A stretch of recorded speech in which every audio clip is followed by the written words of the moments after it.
Buenos días y bienvenido a la comunidad Amanecer.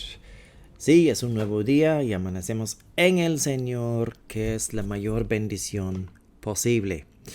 Quiero recordarles, por favor, que si les edifica esta palabra que estamos compartiendo, por favor, suscríbase al canal en YouTube y síganos en Facebook para que pueda seguir recibiendo y que no pierda ninguna de las enseñanzas. Hoy iniciamos una serie corta sobre la carta a los Colosenses y vamos a ver en el 1, Colosenses 1:1, Pablo dice: apóstol de Cristo Jesús por la voluntad de Dios, y el hermano Timoteo, a los santos y fieles hermanos en Cristo que están en Colosas.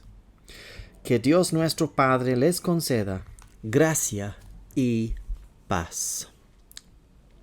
Si usted se fija en la mayoría de las cartas, las epístolas del Nuevo Testamento, con excepción de tal vez una o dos, tal vez unos 10 cartas, dicen al principio siempre gracia y paz. Gracia y paz. Gracia y paz, recientemente estuve hablando de eso en estudio bíblico que tenemos. Es como el gallo pinto del desayuno en Costa Rica. En Costa Rica se desayuna el gallo pinto, que es la comida básica fuerte del desayuno. Se complementan uno al otro, se combinan, contiene proteínas y es un alimento sólido. Gracia y paz siempre van de mano en mano en estas epístolas, como saludo a las personas. Y es por la misma razón que la gracia bien comprendida, la gracia bien ejercitada, produce paz en la vida del creyente. Muy importante. La gracia produce paz. Las buenas nuevas del mensaje de Cristo produce paz en nuestra vida, nos quita los afanes de esta vida y multiplican la paz, porque es una paz sobrenatural. Porque hemos nacido de nuevo, tenemos un espíritu nuevo en nosotros, ya no estamos solos, tenemos el Salvador viviendo en nosotros, somos templos de su espíritu. Y más abajo, Pablo en el versículo 9 les dice: por eso, desde el día en que lo supimos, no hemos dejado de orar por ustedes. Pedimos que Dios les haga conocer plenamente su voluntad. Vea que Pablo está declarando que el creyente puede conocer plenamente la voluntad de Dios. Recordamos que en Romanos 12:2, hace pocas semanas en nuestro estudio de Romanos, hablamos acerca de que la voluntad de Dios es buena, agradable y perfecta. No reciba, les imploro, les insto, no reciban circunstancias negativas en su vida, son contrarias a la palabra de Dios. ¿De qué estoy hablando? De cosas que producen temor, miedo a la escasez de dinero, enfermedad, malas o corruptas relaciones que no son correctas, que le están provocando temor, que le están produciendo amenazas en su vida. No reciba nada, rechace todo en el nombre de Jesús y pierde el camino de esa cosa o lo que le está causando ese problema en su vida. Dios se encarga de cuidar de nosotros mientras ponemos nuestra parte. ¿Cuál es nuestra parte? Solo estar vigilantes, de estar conscientes de que cómo estamos, de que si estamos en paz, si tenemos gozo. Y un aspecto del evangelio influye a otro. Si yo no tengo paz, probablemente voy a tomar una decisión equivocada. Si no tengo gozo, voy a andar o en tristeza o de mal humor, como sea. Todo se contribuye en el Evangelio, en el reino de Dios. Recordemos que Romanos 14:17 dice: el reino de Dios es justicia, la justicia de Dios en nuestra vida, que es que somos justificados delante de Dios. Ya no hay que estar teniendo una conciencia de pecado, sino una conciencia limpia delante de Dios. Dice que la palabra ha lavado nuestra conciencia de malas obras. Ya no estamos sintiéndonos culpables delante del Padre. Tenemos entrada, libertad en nuestra relación con el Creador del universo. Jesucristo es el centro de nuestra vida. Eso es lo que significa y eso es lo que produce esta transformación en nuestra vida. El poder del Evangelio es el poder de esta palabra transformador y el efecto que tiene por medio del Espíritu en nuestra vida. Entonces Pablo, volviendo a tomar el 1:9 de Colosenses, dice: pedimos que Dios les haga conocer plenamente su voluntad, con toda sabiduría y comprensión espiritual. Toda sabiduría y comprensión espiritual, para que vivan de manera digna del Señor. Entonces, el conocimiento y la sabiduría espiritual produce o es necesario para que vivamos de una manera digna del Señor. Sin ese conocimiento, sin descubrir estas joyas en la palabra acerca de la voluntad de Dios, en cuanto a la autoridad que Dios ha dado a nosotros, a cada uno de nosotros, el empoderamiento que tenemos en el Espíritu, que tenemos un carácter nuevo, tenemos el carácter de Cristo en nuestro espíritu, por lo tanto podemos manifestar esta vida del Hijo de Dios, donde quiera que estemos, dando testimonio de que Él vive. Y dice: para que vivan de manera digna del Señor, agradándole en todo. Y recordemos en Hebreos 11:1, ¿cómo se agrada a Dios? Sin fe es imposible agradar a Dios. Creer lo que Él hizo fue suficiente, que Él es poderoso, que Él ha podido cambiar el corazón, y uso la palabra corazón por llamarlo el espíritu, la esencia del ser humano, cambiar el corazón de la persona, el creyente, es el mensaje central del Evangelio. La transformación por medio de Dios, no por medio de nosotros, sino por medio de su Espíritu en nuestra vida, produce una transformación en nuestra vida, y eso debe impactar cada aspecto de esta vida. Se debe reflejar en todo de lo que somos, lo que creemos y cómo actuamos, por supuesto. Pero es desde el interior hacia el exterior y no al revés. Si no, caemos en religiosidad, donde nos ponen reglas, nos ponen normas, nos ponen mandamientos, tenemos que cumplir las leyes religiosas, ¿verdad? No, obviamente cumplimos las leyes de la nación.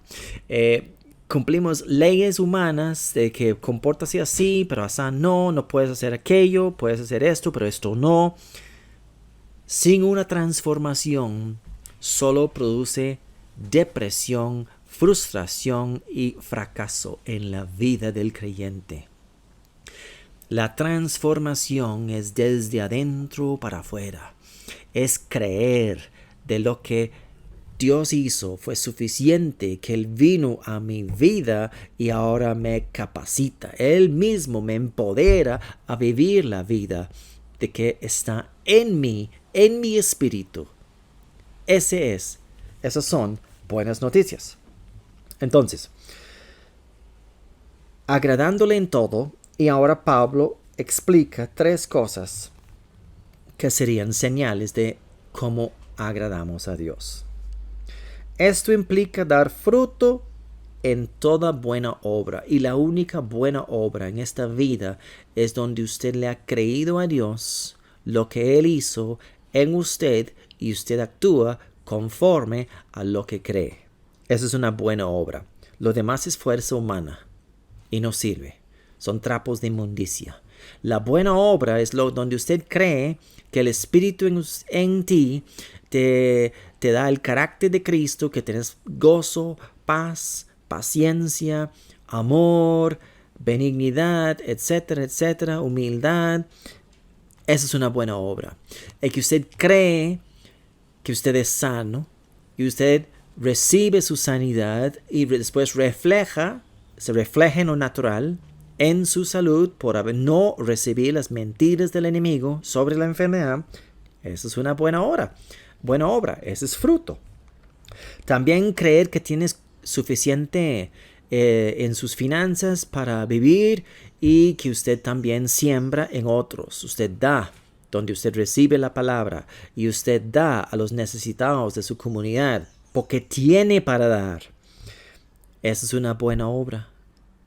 Pero el que no cree que tiene suficiente, no da. O el que está demasiado apegado al dinero, porque tiene tal vez demasiado, no da. Eso no es una buena obra. Muy bien. Entonces, dar fruto en toda buena obra. Crecer en el conocimiento de Dios. Hay que crecer en este conocimiento de su gracia. Pablo dice, no esfuérzate en muchas cosas. Dice, esfuérzate en la gracia. Entienda que Dios ha hecho todo por nosotros y ahora quiere que tomemos estas armas y empoderarnos del Espíritu para vivir la vida que Él siempre quiso que tuviéramos. Y si yo crezco en el conocimiento de Dios y ser fortalecido en todo sentido con su glorioso poder. Ok, no es que yo me empodero, que yo soy el papá de los tomates y que yo soy esto y yo soy bueno y yo soy lo otro. Eso es orgullo, soberbia. Dice, cuando estoy fortalecido en el conocimiento de Dios, en todo sentido, con su glorioso poder, donde yo digo, ya no vivo yo, sino vive Cristo en mí.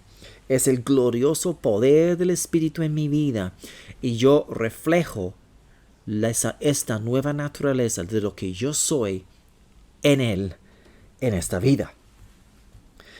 Dice, y así perseveran con paciencia en toda situación. ¿Por qué dices perseveran en paciencia en toda situación? Porque muchas veces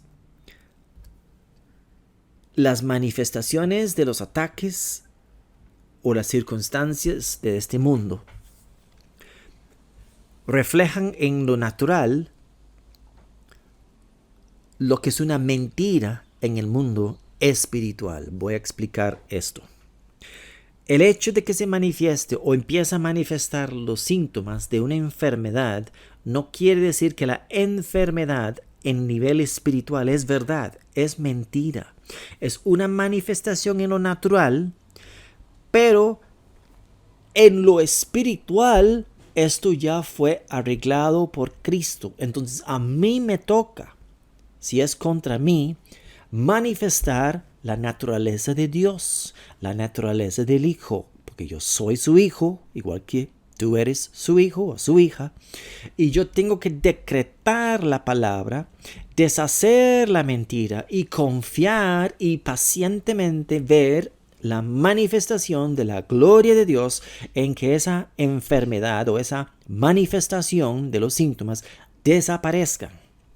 Por eso Pablo dice, perseveran con paciencia en toda situación, porque a veces hay que esperar, no es inmediato, a veces sí es inmediato. Dando gracias con alegría al Padre, no gracias a Dios que tengo la enfermedad, porque no lo tengo. Es una mentira. Dando gracias a Dios porque ya tengo gozo, porque ya yo puedo ver con mi ojo espiritual la sanidad. Ya yo me siento que soy sano, yo veo, eso es tener visión. Dios nos dio una imaginación, que es la misma palabra en griego de visión. Visualice la sanidad, vea la sanidad y sienta la sanidad en sus emociones para que su cuerpo también coopere con usted y obedezca al Espíritu. Porque lo que usted cree se va a manifestar en lo natural. Porque lo espiritual es primero, después viene lo natural. Muy bien. Él los ha facultado para participar de la herencia de los santos en el reino de la luz. Dios te ha dado todo para disfrutar o participar de la herencia de los santos en el reino de la luz. Estamos bendecidos. Lo dice en Efesios 1:3. Él nos bendijo con todo. En los lugares celestiales. Ya es un hecho. Solo hay que disfrutarlo, hay que recibir la bendición, que significa doble dicha. Dios ya habló bien sobre nosotros. Dios no se contradice. Dios no cambia de opinión del día de mañana a hoy. Dios no titubea con sus decisiones. Muy bien. Ahora, vamos a seguir. Él nos ha facultado para participar de la herencia. Nos libró del dominio de la oscuridad y nos trasladó al reino de su amado Hijo. Sí, tu posición en Cristo no depende de tu comportamiento, no depende de sus éxitos o sus fracasos. Tu posición en Cristo depende de su creencia. Si usted tomó la decisión, usted se convirtió. No, esa palabra no la podemos tomar tan livianamente. Convertirse. Se convirtió. No es que usted se convirtió. Fuiste convertido en un espíritu. Te pasaste el reino de tinieblas al reino de la luz, donde ahora la luz de Cristo brilla en usted. Esa es la maravilla. Es posicional. Es como que te pasaron de una vida normal en el mundo y te pasaron al palacio de Buckingham. De repente. ¿Pero qué estoy haciendo aquí? Es que usted pasó a vivir en el palacio porque usted se casó con el rey de reyes.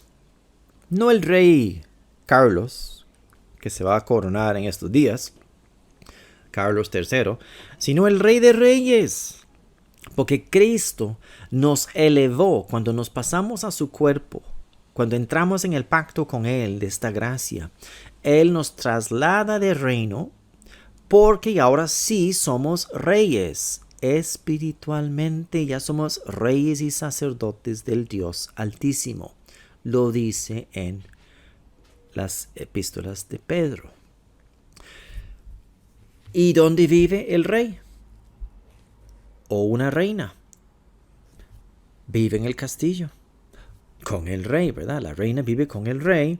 Nosotros somos la novia del Cordero. La novia del Rey de Reyes. Y nos vamos a casar con Él cuando salimos de este mundo. Y Él nos libró del dominio de la oscuridad y nos trasladó al reino de su amado Hijo, en quien tenemos redención y perdón de pecados. Perdón de pecados. No como algo que tenemos que rogar todo el tiempo. No, Él perdonó. Nosotros tenemos que recibir ese perdón y darnos cuenta que tenemos una conciencia limpia, una conciencia tranquila delante de Dios para beneficiar de esta nueva vida que tenemos en Cristo Jesús. Wow. Espero que le haya gustado esta primera parte de Colosenses 1. Seguiremos este mes en esta epístola. Dios brilla para todos. Permítelo brillar en su vida. Bueno, bendiciones.